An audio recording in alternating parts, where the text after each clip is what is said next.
We're here for open source cybersecurity, co-creating our futures during Maintainer Month, celebrated with GitHub. My name is Vic. I use they, them pronouns, and I'm the community manager for Arachne Digital. So thank you for joining us. Today we're going to cover a few things, our introductions and icebreakers, a panel discussion. We have some great people that I'm excited to hear speaking today. And then we'll go over any questions or answers that might come up, followed by some announcements. You can find us across social media. We're at Arachne Digital on LinkedIn, and we're also on Blue Sky. The hashtag for this month is Maintainer Month, and various articles and resources and other people who are participating in Maintainer Month will be using this hashtag. We appreciate all feedback shared with us. This helps us make future events run more smoothly and provide value to everyone. Previously, we've hosted open source cybersecurity crypto crimes, which can be found on our YouTube. And we're here in celebration of Maintainer Month. This is a time for open source maintainers to gather, share, and be celebrated. GitHub has created a centralized space for people to learn about other events that pertain to being open source maintainer. There's a library of resources, articles, podcasts. There's even a challenge that GitHub is posting to help create more secure, sustainable open source projects. And there's a partner pack, which includes different resources that provide free and discounted services. Arachne Digital is included in there. So overall, it's a good space to check out and learn more about the different ways to get involved, or just figure out how to create a more secure and stable open source projects and ecosystems. So we are with Arachne Digital. So we're the people that are hosting this. We're a cybersecurity startup that focuses on cyber threat intelligence delivered through our open source tool Thread, as well as Tracer and Spindle. You can learn more about us by visiting arachne.digital. And today we have a panel of 4 folks who have different perspectives across the startup space, the public sector, and big tech. And I'm going to stop speaking and allow them the opportunity to speak about themselves and the work that they do and where they're coming from when it comes to this conversation around open source and security. Let's see, who would like to go first? I can start. Great, thank you. Hi everyone, I'm Abhinaya. My pronouns are she, her, and I'm a security engineer in public sector currently. I've worked in various cybersecurity public sector roles for 4 years, some as a responder, pen tester, and now a security engineer. And this includes stuff like network, mobile security, threat analysis and modeling, and proactive, reactive protection against threats. I am privileged enough to have started out my security career in the public sector quite early through a grad program and to have had the choices to remain in public sector as well. This has always been important to me because I do strive to work for He Tangata, meaning the people, getting to deliver for Aotearoa and the people in it has been a really big motivator for me, and that is why I think I have a preference when it comes to job hunts, looking at the government roles. Community is really vital to me, and as a displaced child immigrant, I have had to rely on found community here in this country rather than my own, and it's what raises the next generation, protects the vulnerable, develops our civilization. So it's, yeah, big motivator. I am also driven by learning. I began my tech journey by studying computer science in uni, and completed a few security certs during my career. I feel like the most rewarding outcomes of these have always been like the people, really passionate people from both the comp sci department and the online communities that are established and maintained by security institutions. Additionally, the ever-changing landscape of security provides a fun challenge, and yeah, I guess problem solving is something that I do find fun. And in my free time, I enjoy running, listening to true crime, and getting victory royales. Thanks. I will note that all the views expressed in my panel answers are my own and not my employer's. Awesome. Thanks so much for sharing. Jade, would you like to go next? Yeah, sure. So Jay White, I'm Security Principal Program Manager at Microsoft. I've been doing security now for a better part of God, I want to say 20 years. Started off my security journey in the military, where I served 15 years. And then I rolled off into PwC as a consultant, and then VMware, and now I'm at Microsoft, where I get to do this. I've done everything. I've done everything from your administrative to your technical to your physical aspects of security. I was a penetration tester, and both technical tester, and then of course physical. I still have badges I made to walk inside of buildings, and I've done all kinds of stuff. In terms of open source, one of the things I love about open source is bridge building. So one of the things that that's near and dear to my heart, especially at this stage of my career, is making sure that, and this is not just across different different working groups in one open source community, but it's also across open source communities in general, right? So different communities. And then of course, even inside of organizations, I did this in VMware, I do this in Microsoft. I bring that role, as a consultant, I was really good at this. But now internal organizations, I build bridges. Organizations that wouldn't normally speak to one another, I make them speak to one another. My education background, it started off with dual major, software engineering and information security. And yes, I do say I was information security before it was sexy. So I did that.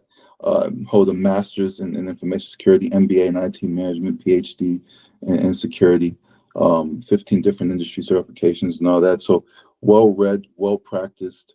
And now I lend myself to coach, mentor, and train the next generation. In that regard, I currently have a nonprofit where I provide mentorship and scholarship to young Black and Brown children studying STEM. But that's the work that I love, my passion work. And if we're talking about things we do as hobbies, I'm a bodybuilder. I'm also a coach and trainer of bodybuilders. I hold 14 different industry certifications in health, fitness, sports nutrition, and wellness. And as a side gig, and like I said, passion work, I do that. And that takes up most of my time. I own a supplement company as well. I shrug. So there are a lot of different pivots. But that is me in a nutshell. As Abinaya said, whatever answers I give here in this forum are my own answers and not those of one Microsoft. But I do use a lot of the responses that I may give and how I communicate and bridge build inside and outside of Microsoft. So there it is. Thank you. Perfect. Thank you for sharing, Jay. Cade, would you like to go next? Yeah, I'm Cade. So I've been in security for a couple of years now. My background initially was not security per se, so my education came through from international relations and criminology. It was around 2016 that I started to see those two fields starting to converge. So particularly around the 2016 election and the Russian interference in the US election at that point.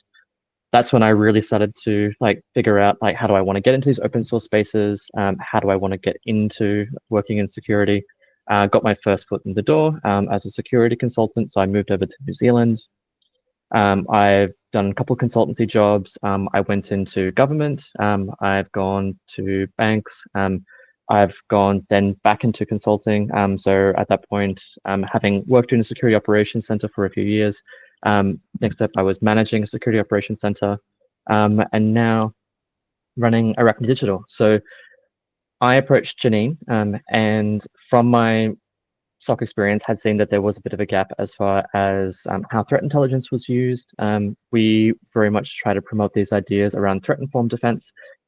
So wanting to leverage cyber threat intelligence to figure out what should we actually be investing in strategically, how should we be building our tech stack, as opposed to just responding to alerts here and now. Can we use intelligence to figure out what we should be building for tomorrow's problems? That's sort of the big passion that I have. I guess personally, I am an avid reader. I wish I had a little bit more time to do it, but big science fiction fantasy fan. Great. Thank you, Cade. And last but not least, Janine. Thank you, Vic. Hi, everyone. I'm Janine or Jen. I'm based in London. My pronouns are she, her, and I'm on the tech side of things at Arachne Digital. My background is computer science. I did my bachelor's, finished that in 2014. Similar to Avanaya, I had a preference towards looking at public sector and government. So my first job out of uni was with the public sector, doing software engineering. So that was a really great 5 years. And then I wanted to upskill. I moved to New Zealand for a bit. In between my time whilst at the public sector, I had met Cade whilst volunteering for Mozilla. And so in New Zealand, I did my master's with a focus on AI and networking. And then, yeah, as Cade said, he approached me for the idea of Arachne after my master's. And then that is where we are now. In my spare time, I feel like Avanaya and Jay, you're like big with fitness. And I'm thinking, what do I say? My go-to sport would be swimming. I should get back into that as the weather's picking up nicely here in the UK. And I'm also a big movie goer. I like going to the cinemas. So last night I went to see the latest Mission Impossible film. And that's me. Awesome. Thanks so much for sharing. And speaking of swimming, it is extremely humid where I'm at right now. And I say when I walk outside that I'm like swimming in the streets because it's just very wet over here. But yeah, thanks for giving us an introduction, y'all. We're gonna move into a quick icebreaker and then we look forward to hearing from y'all. But in the chat, if you could just type one word, how do you feel about the future of open source in general, like its sustainability or as a maintainer? And Sunil, we'd love to hear from you in the chat as well. And if there are any questions that come up during this conversation that you'd like our speakers to answer, just type them in the chat and we'll work to answer those by the end of our session. Okay, so let's see. Inclusive. How do you feel about the future of open source? Inclusive is a great word. Oh, curious. I love that too. For me, I'm going to put hopeful. Okay. I think overall, like these three words are very positive, so that makes me feel good in all of this. Thank you. And let's go ahead and move into the actual panel discussion. We have some questions that we want to dig into, and I want to make sure I give y'all as speakers enough time to really provide your perspective because I think it's very valuable since y'all kind of come from different spaces. Okay, positive and growing. Okay, yeah, these are all great words again, so thanks for sharing. All right, so our first question is, what does security and maintenance mean for you personally or professionally when it comes to working in cybersecurity, when it comes to working in open source, maybe even speaking from the government backgrounds that y'all might have? Like what is like defining this for each of you?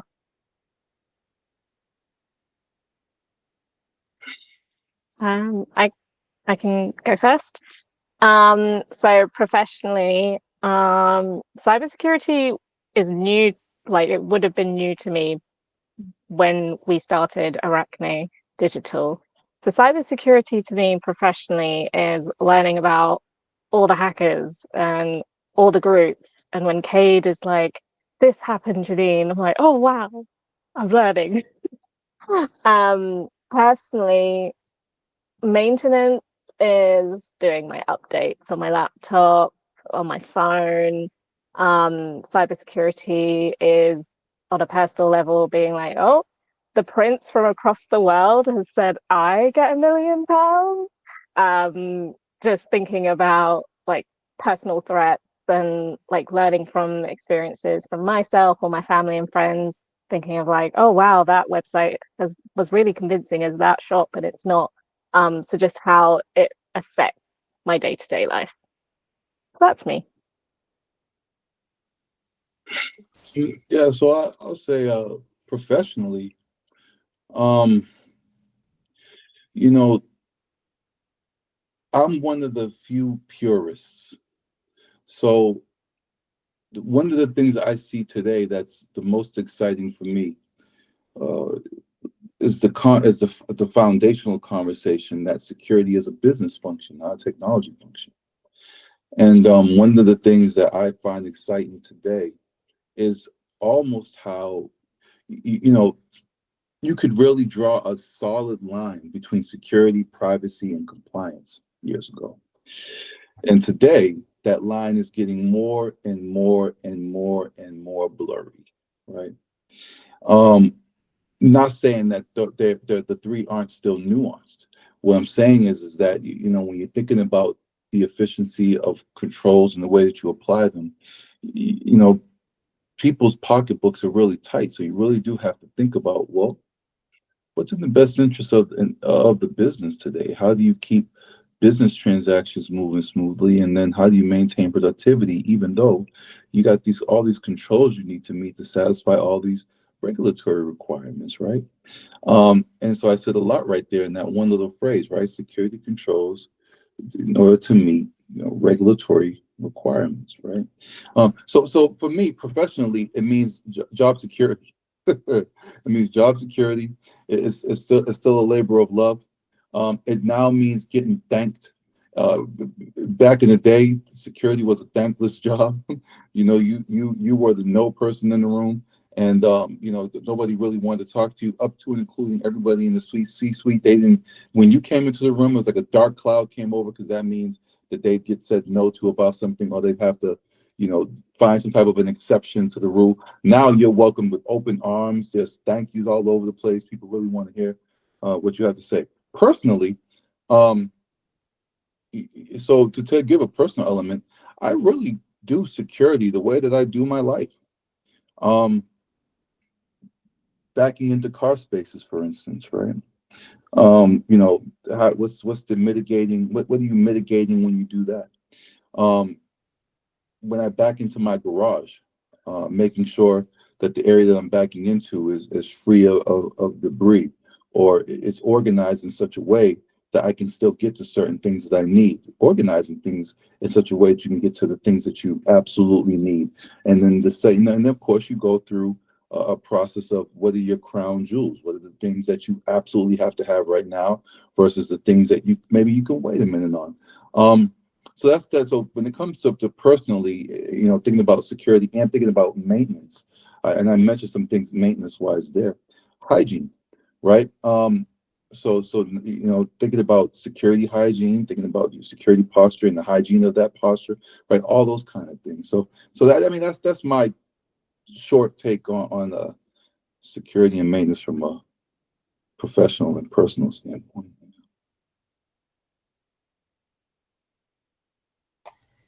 I can go next.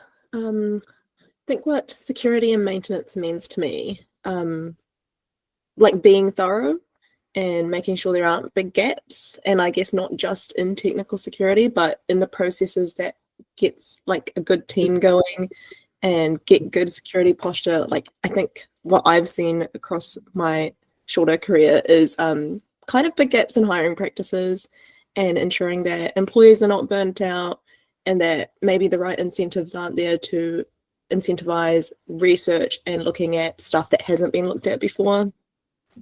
And I think on the maintenance piece, being sustainable, and that is looking at the bigger picture and I guess noting what can be carried out for longer rather than kind of trying to invest a lot now in a way that's not sustainable, if that makes sense. Yeah, I think maybe a good example of that would be I'm noticing like a lot of contracting work going out rather than investing in existing employees to upskill and incentivize them to even like pursue their own unique security interests, which I think a lot of employees in the cyber world do have that passion. They do a lot in their personal time, but yeah, not everywhere is it rewarded.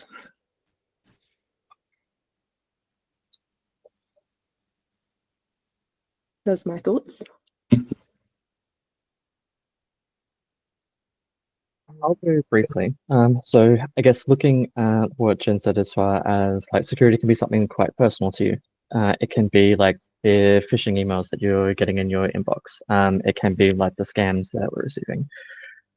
My passion very much lies around geopolitics, sort of some of these big things as far as looking at trends, as far as like how espionage has changed over the years and how it has now moved into that cyber realm.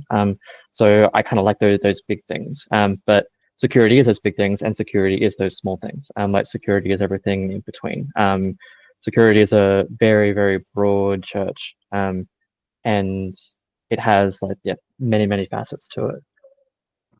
As far as just some personal stuff, so like security personally, so like it's a big passion for me. I started a business around it, so it is something that I get out of bed and I'm really excited to do.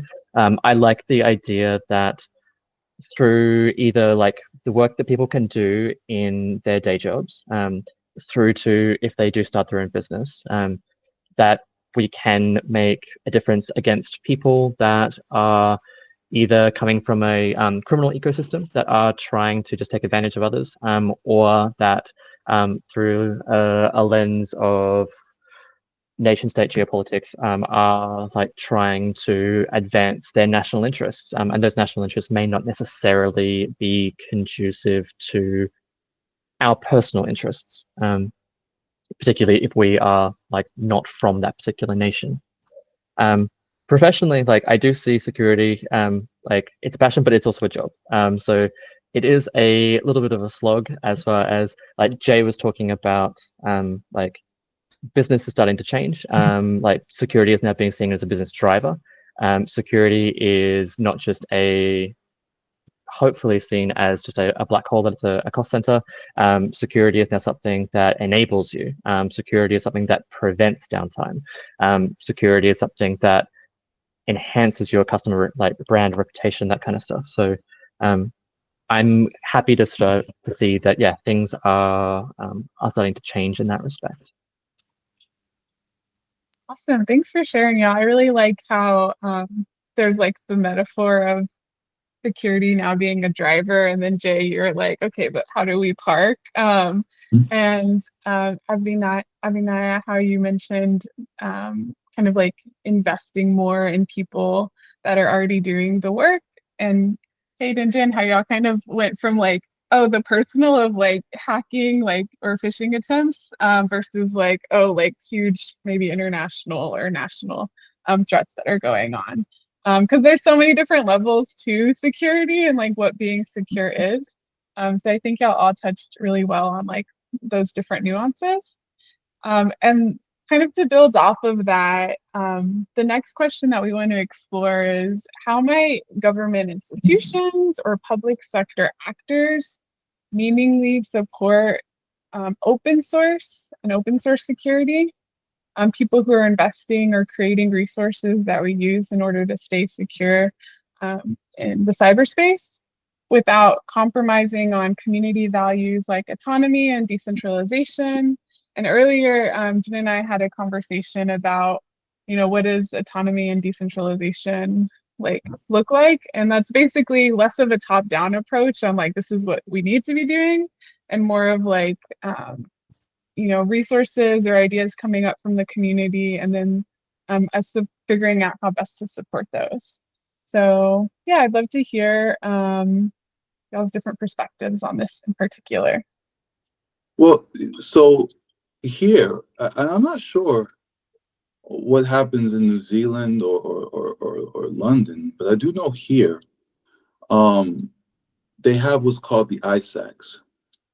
The government does that. So I happen to be a part of one of them, this National Defense Information Security Assurance Center, which is the open source community for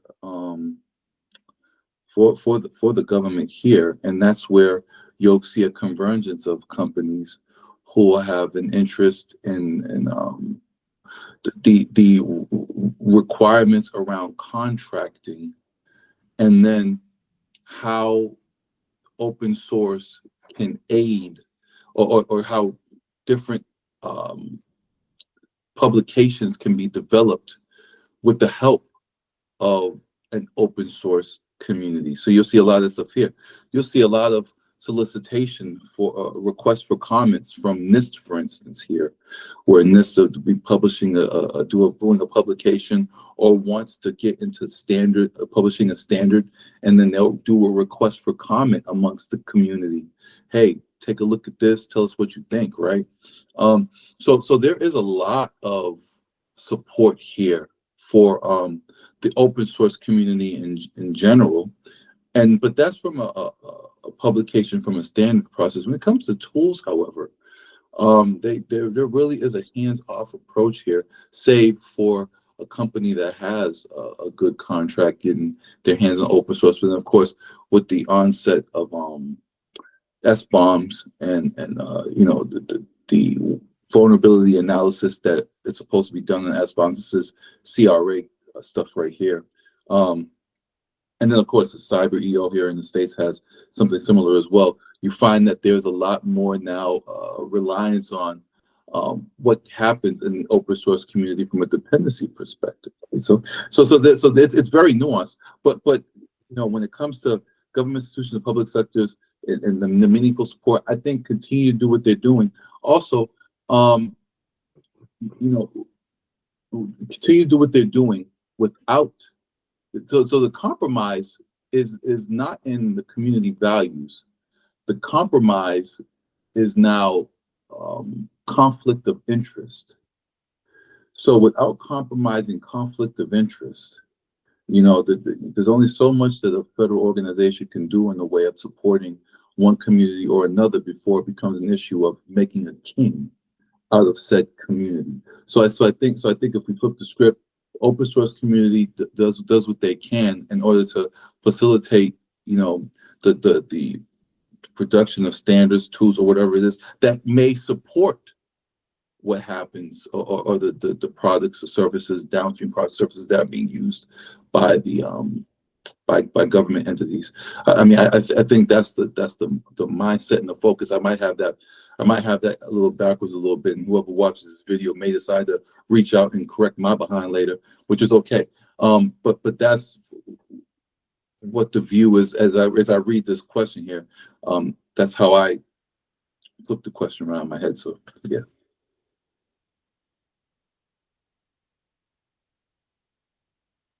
Yeah, Jay, I really. Oh, sorry.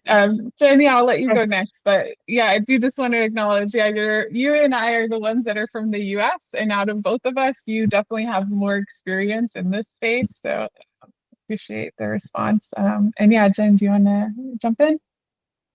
Yeah, that's fine. Thanks. I was going to say that's really great to hear about what you're saying about how it's being open source is being embraced with like the organizations and communities you've seen in the US. During my time in public sector, I didn't see that, but that's not like the be all or and end all of what that's like now. Like my perspective could be outdated, and it was only a fraction of the public sector that I worked in.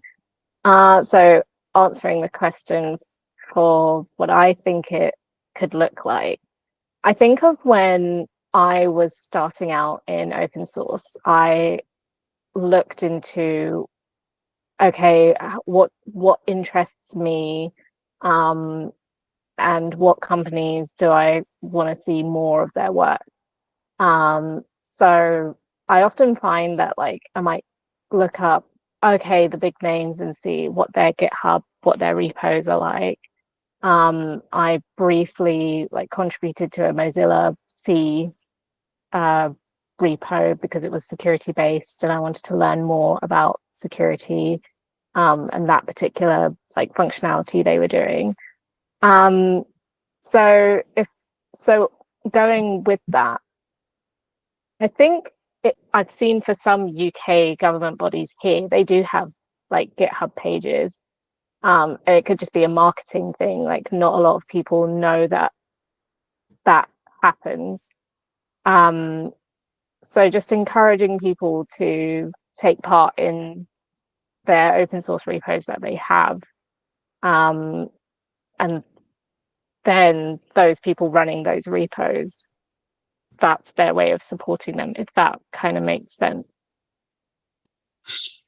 So I want to add to that. So I know when it comes to the current EU AI Act and the CRA, there was a lot of consultation from the open source community.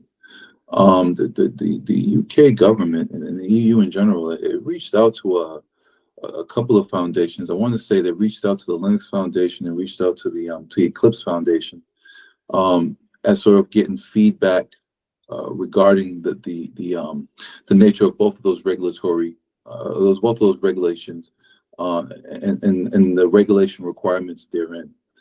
So that's the UK and the EU leaning in to the open source community to help advance some key pieces of regulatory work that's been published and is now out there. Everybody's scrambling to get in compliance with. So I just wanted to add that in. No, that's really useful. Thank you. Yes, yeah. I might add in as well. It's really promising to hear how much it's being embraced actually in the US and all in the UK as well. I think what you mentioned, Jen, about not seeing a lot of it in the public sector lines up with what I've seen as well. Obviously, for everyone, that does mean we've only been in certain parts of the public sector.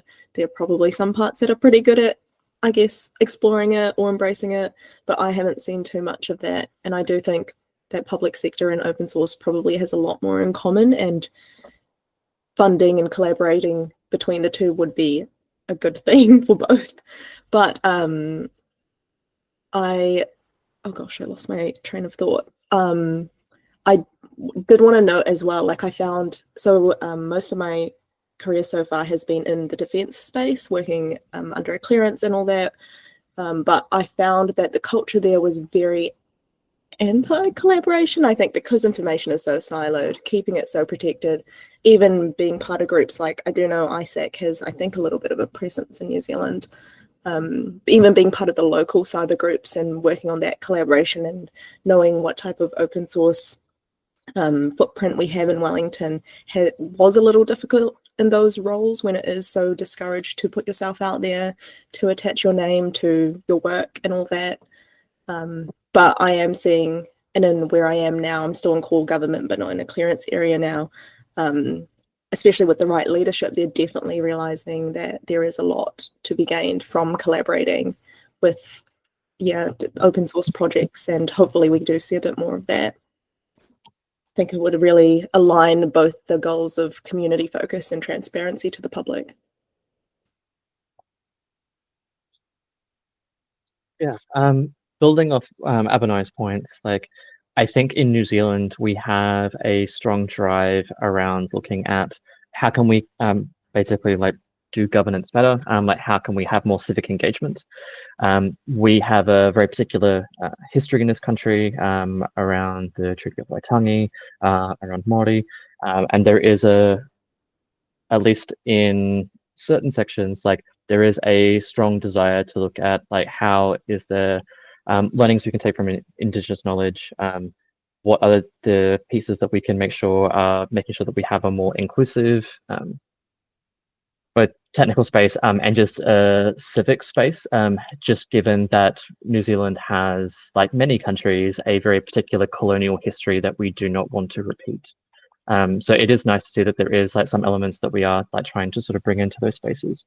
I do think that it is an interesting one as far as like having sort of like been in some spaces like Mozilla that are sort of very enfranchised in these ideas around open source and very nuanced in their understanding of how open source has been built over time and how it plays out. and then sort of working in some government spaces, even in some private spaces, some like private corporations, there just isn't sort of that understanding per se. I think to Jay's point, there's a lot of good stuff that's happening in the US. There's some amazing open source work that's been doing like amazing things. Just like every time I hear Vic talking about like Code for America, like different brigades across different states there, I get really, really hopeful that it's something that it would be great if there was like best practice that we could be taking from places that are doing really good work and sort of seeing how we can do them elsewhere. Like, I guess personally for me, like I see like in like some government spaces that open source is being used, and it is being used in a relatively extractive manner, as far as people just want to get benefit from it. They don't necessarily understand the community. They don't really understand how to give back, or that even that is potentially a thing that they should be thinking about, because they don't understand where it comes from. They don't understand that it's being built by people for free, that there is labor that is going into it, and that labor is not infinite, and that does need to be supported. I would like to see more government programs that are looking at acknowledging that. I think we should need to be talking about it to first sort of build that awareness. And then I think that government organizations should be looking at what open source are we using, and are there ways that we can either not necessarily like have it all about money, but there may be some financial recognition of some of these projects that we're using, but also reaching out to these projects and saying like, hey, like, you will know best how you need to be supported. Like from the government side, like, is there stuff that we can do? Like, government budgets will always be tight. There's not a lot of like give in that, but I do think that considering that there is a decent amount of benefit that's being reaped for the public good around open source, that we should be looking in those government spaces to figure out how can we give back and how we can support those groups. And those groups will know best how to be supported. So I think outreach is that big piece. Yeah, and I think I just want oh, continue. Sorry. Sorry. a very quick point just on the getting government to actually contribute and help out on the projects as well, because government budgets are tight. I think I see a lot of turnover as well in government because of that, and I think encouraging that would keep employees be able to explore other passions or just other toolage and like upskill by contributing to open source as well, and hopefully be that additional factor that helps retainment in government. Yeah, it's not a zero-sum game. Like to Abhinay's points, like what benefits one benefits the other. Yeah. Go on, Vic. Oh yeah, no, that was a great addition. Because yeah, I think I heard a lot of how government is definitely benefits from open source, but less so on like, okay, but how do we like actually support? So I think that touches on it, like getting people or encouraging people to like understand or look into these projects as work, and figuring out ways maybe to include funding, but other ways to support that kind of work. And I think this leads into our next question, which is like, how do we begin to actually build infrastructure, technical or social, that honors the labor and care behind open source community? Because yes, people are doing this work usually because there is an overall good benefit for the collective.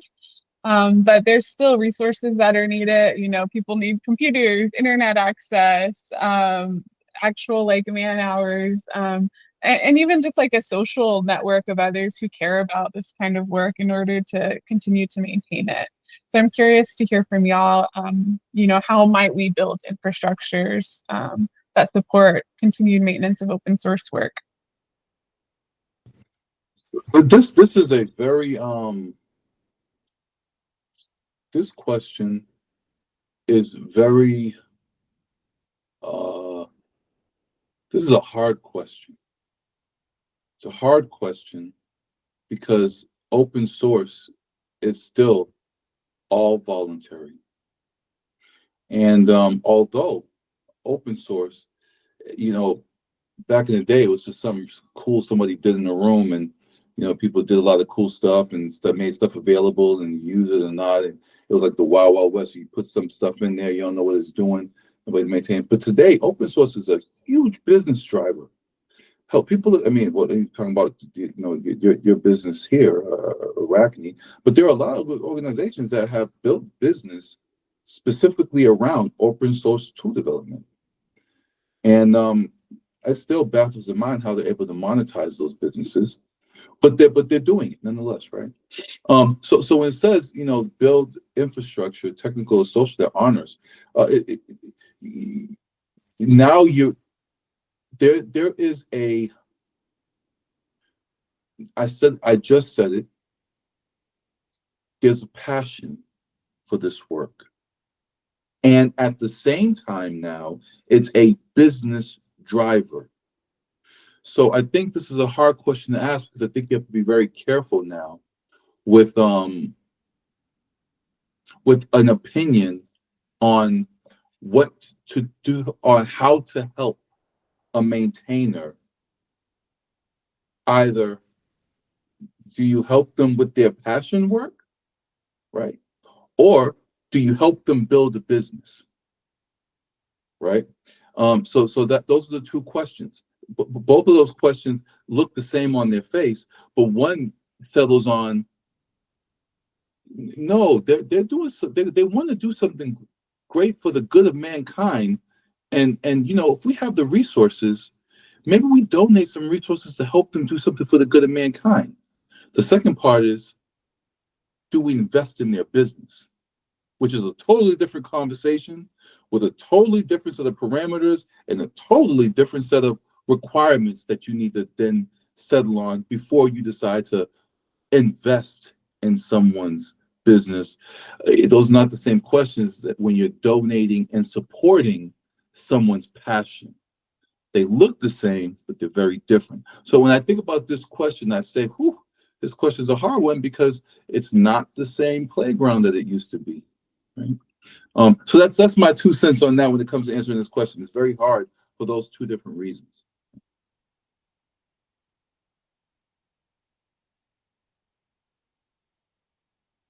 I think following on from that, like a couple of key takeaways I've got from your answer, like a key word is voluntary. It 100% is voluntary. And the second point, the whole idea of like, who should invest into this?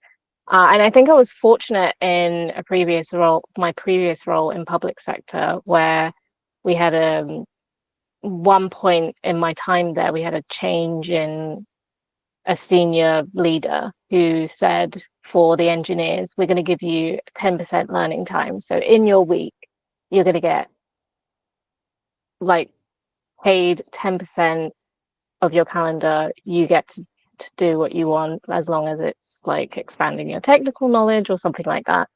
I think that is very wide. It's very varied in what we could all pick up. But that was quite a risk on line management. Like, we could have done something that didn't contribute to the business, to our teams. But that was letting us grow as individuals. It allowed us to upskill. And if that is then replaced or like encouraged with open source, that could be one way. I think when I was in my team, like one of our colleagues was very on it with contributing to an open source project in his spare time. And then speaking to like another colleague, we would be like, wow, so-and-so is really good at this. What are we doing? Comparison is bad, by the way. Don't compare yourselves to each other. I think one key thing she would say is like, I'm working full time on a tech job. I don't feel that passion to seek out another tech thing on the side. So everyone is different, but if you give that space to encourage working on open source, hopefully it wouldn't feel too daunting or too tiring.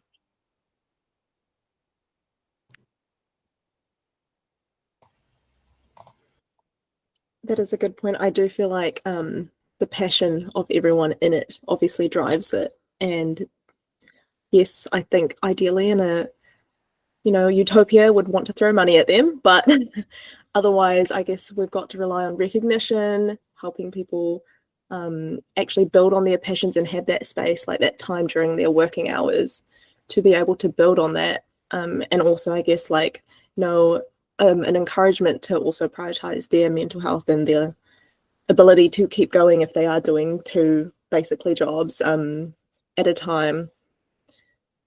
Yeah, I almost wonder if it's also like, and I'm not sure because I haven't been in too many open source spaces, but if like something with an open source community that's less project focused, but just all, I guess, a bit more of a social support system so that they can, I guess, commiserate as well as like help it find like-minded people to pursue other projects as well, whether that's fitness or something else that helps them balance their entire life. I do think I'm a little bit in that boat of I spend 40 hours a week looking at a screen. I try and avoid looking more at a screen afterwards. And yeah, if there is a bit of something to make that easier or keeping you kind of in that space, but not quite, but I guess encouraging it, that would be good.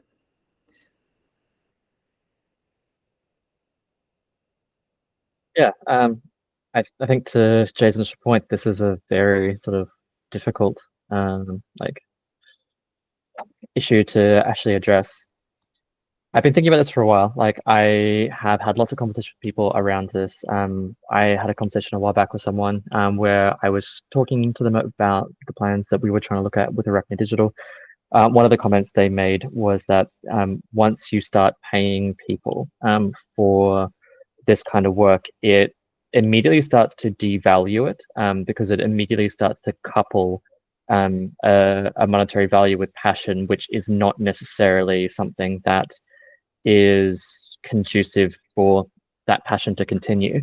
And it also starts to devalue other people's work if you're not able to fund them as well, because all of a sudden you're funding one person and not the other. So that these problems are very, very difficult. One of the things that we have tried to do with Arachne Digital, and that we are like continuing to build out, and it's something that I'm really, really excited that as a company we get to do this, is to basically say that a portion of profits is given back to open source that we use.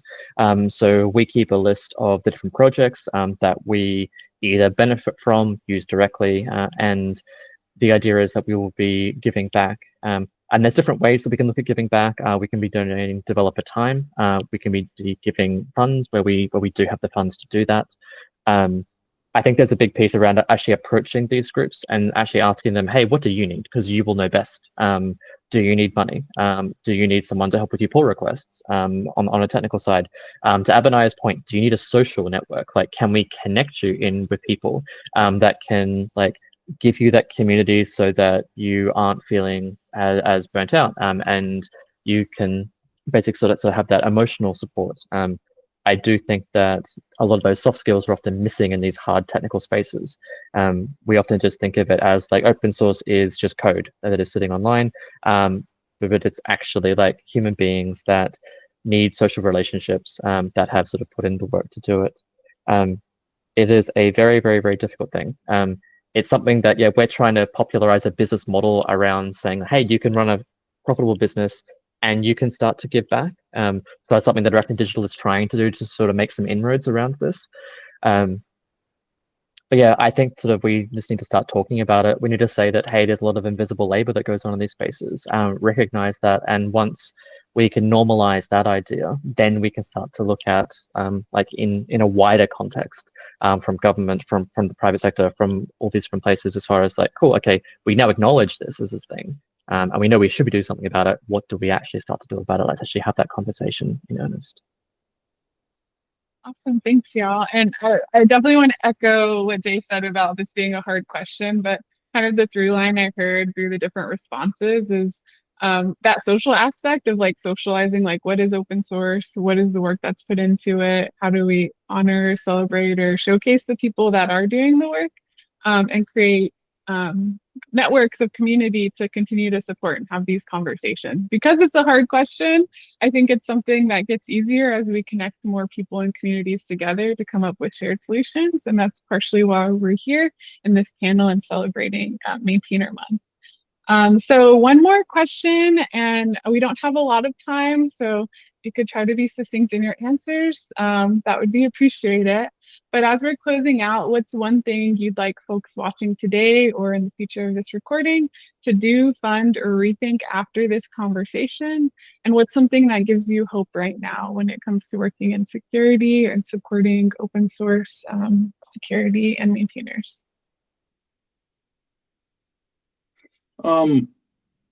After this conversation, well, we didn't touch on this part, but I think, you know, with this conversation, I think there's a lot more attention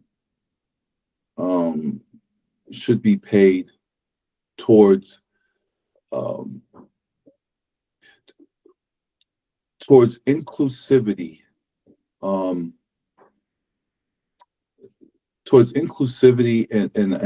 I want to say, you know, I'm trying not to use the word diversity, but diversity, I guess, would be a great word here. I'm all over the open source community. I'm everywhere. And if I can tell you that the amount of people that look like me it's like non-existent. And for me, that's a problem. That's a problem because the diverse thought, the inclusivity of all perspectives and the diversity of the thought and how things get created, of how the things that are created may impact respective communities. This is very important in terms of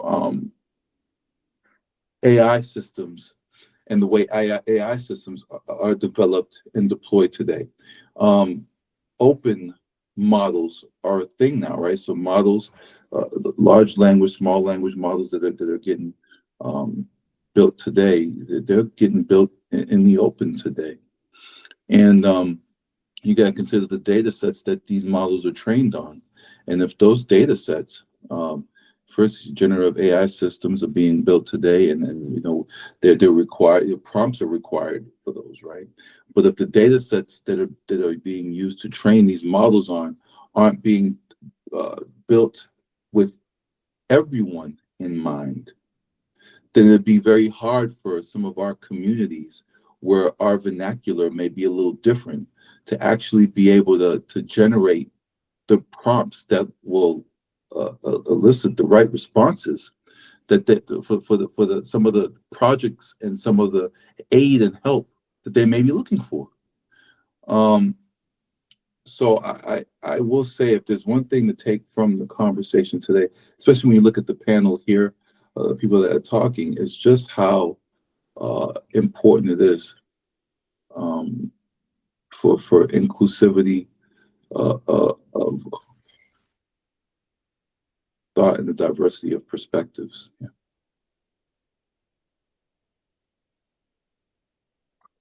Yeah, forgive me if I mispronounce the name, but Salmil initially mentioned inclusivity, and to also echo Jay's words on inclusivity as well. My answer to this was going to be reach out to that open source project you were thinking about, or find a topic that you really like, and then see if there's an open source project out there about that. I know that Cade and I, like running open source projects, we'd love to have contributors, different contributors, and I'm sure everyone else that's running an open source project has the same thing. We would love to see like more people, that diverse opinion, everyone. Yeah. So just find an open source project. That would be my to-do. I think I wanted to answer the second part first. Like, what's giving me hope right now in the work is just everyone I'm noticing who has so much passion, so much grit, and so much like just self-determination to be doing what they do.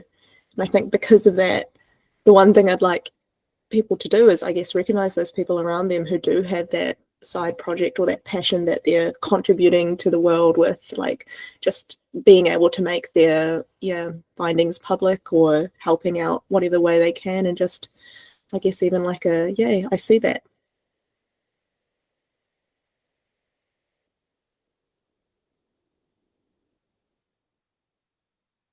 Yeah, I mean, there's a lot that you could say in this. I'm trying to be succinct for the sake of time.